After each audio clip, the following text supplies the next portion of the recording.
Hello मेरे प्यारे विद्यार्थियों, कैसे हैं आप लोग। होप आप सब बढ़िया होंगे बच्चों। मैं भी एकदम बढ़िया हूं। तो फाइनली बच्चों आपकी ग्रुप वन की क्लासेस ओवर हो गई हैं। तो जो स्टूडेंट सिर्फ ग्रुप वन देने की सोच रहे हैं या वो पहले ग्रुप टू की देने की सोच रहे थे, दोनों ग्रुप देने की सोच रहे थे, बट अब उन्होंने ये डिसीजन लिया है कि वो ग्रुप वन देंगे, ऐसे भी हो सकते हैं कुछ स्टूडेंट। तो उनके लिए बेटा मैं एक रिवीजन प्लानर लेकर आया हूं।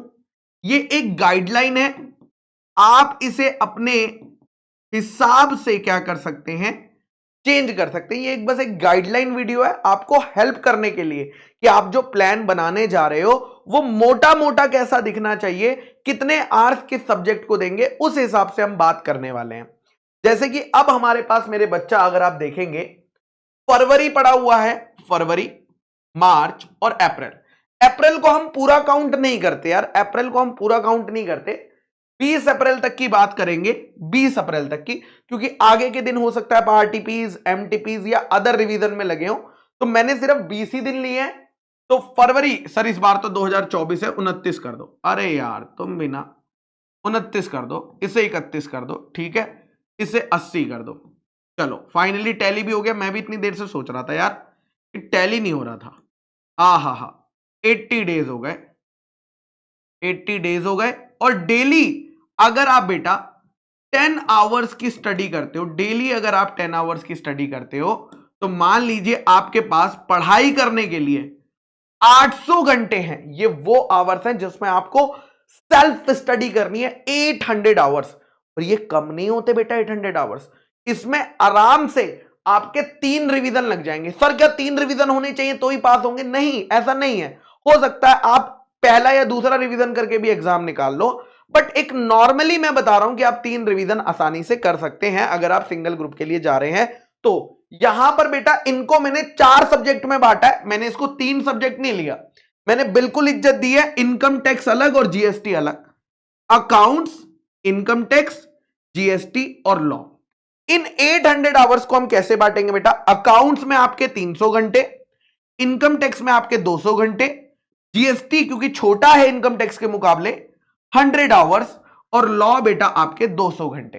अब इन्हीं आवर्स को मैंने यहां पर बांटा है कि जब आप फर्स्ट टाइम पढ़ेंगे तो सबसे ज्यादा टाइम लगेगा, जब आप सेकंड टाइम पढ़ेंगे तो कम टाइम लगेगा, और जब आप थर्ड टाइम पढ़ेंगे तो और कम टाइम लगेगा, और जब आप एग्जाम से पहले एक दिन पहले पढ़ेंगे तो फिर हमारे पास 20 आवर्स का टाइम होता है। 20 आवर्स में हमें पूरा सिलेबस कंप्लीट करना होता है। अगर मैं बात करता हूं मेरे बच्चा अकाउंट्स की, तो अकाउंट्स आपका पहला रिवीजन 150 घंटे लगाकर हो जाना चाहिए, है ना। फिर जब आप उन क्वेश्चंस की फिल्टरिंग कर लोगे तो नेक्स्ट रिवीजन में आपके 100 आवर्स लगेंगे। एंड थर्ड रिवीजन की अगर मैं बात करता हूं तो 50 आवर्स, और एग्जाम से पहले आपके पास वैसे भी अकाउंट्स का पहले होता है, तो आराम से इजीली आपके पास 2-3 दिन होते हैं शुरू के, है ना।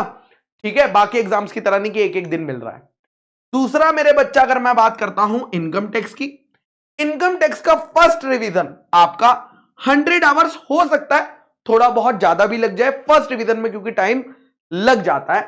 100 hours, second revision 70 hours, third revision 30 hours. उसके बाद जीएसटी की बात करते हैं। जीएसटी क्योंकि कंपैरेटिवली छोटा है तो फर्स्ट रिवीजन 60 घंटे में मोर देन इनफ है, सेकंड रिवीजन 30 आवर्स में, और थर्ड रिवीजन हमारा 10 आवर्स में। तो अगर आप ध्यान से देखोगे टेक्स्ट का जो लास्ट रिवीजन हो रहा है वो 40 आवर्स में हो रहा है, आपका थर्ड रिवीजन 40 आवर्स में हो रहा है, और एग्जाम से एक दिन पहले वो आपको 20 आवर्स में या 22 आवर्स के अंदर करना होगा। फिर आते हैं बेटा लॉ सब्जेक्ट पर। लॉ सब्जेक्ट थ्योरी सब्जेक्ट है थोड़ा सा, है ना, जिसमें कुछ चैप्टर थ्योरी है, कुछ चैप्टर ठीक है भैया केस स्टडी आ जाते हैं। तो यहां पर फर्स्ट रिवीजन आपका 110 आवर्स लेगा, ठीक है, जिसमें आपको आराम से लर्न करना पड़ेगा। दूसरा 60 आवर्स एंड तीसरा 30 आवर्स, क्योंकि हमारा अल्टीमेटली जो मेन गोल है बेटा वो है कि हमें हर सब्जेक्ट को 22 आवर्स के अंदर रिवाइज कर लेना है, क्योंकि इतना ही टाइम हमारे पास होता है वो 1.5 दिन की छुट्टी में। ठीक है सर, क्या ये ऐसे ही रहेगा? नहीं मेरे बच्चा, अगर आपको लॉ डिफिकल्ट लगता है आप लॉ में टाइम बढ़ा दो, दूसरे सब्जेक्ट में टाइम घटा दो। मतलब जो भी सब्जेक्ट आपको डिफिकल्ट लगता है और जो सब्जेक्ट आपको इजी लगता है आप उसमें आवर्स का सेट ऑफ कर सकते हैं, क्योंकि अब आप बड़े हो गए हैं, अब आप समझ सकते हैं। ये तो सिर्फ एक गाइडलाइन प्लानर है कि इस डायरेक्शन में अगर आप जाएंगे, अभी से प्लान करेंगे चीजों को, तो कैसे बेटर हो सकता है। एक और पॉइंट जो मैं हमेशा फॉलो करता हूं, दैट इज 15 डेज का प्लानर बनाइएगा, detailed planner. 50 days, every 15 days detailed planner बनाइएगा कि कौन सा सब्जेक्ट कब करेंगे, कौन से सब्जेक्ट का कौन सा चैप्टर करेंगे, बिकॉज वो प्लानर आपको अल्टीमेटली हेल्प आउट करेगा मेरे बच्चे। ठीक है, अगर आपका कोई भी डाउट होगा तो आप कमेंट सेक्शन में डाल दीजिएगा, हम हो सकता है नेक्स्ट वीडियो में उसे टेकअप कर ले। चलिए, थैंक यू, टाटा, बाय बाय।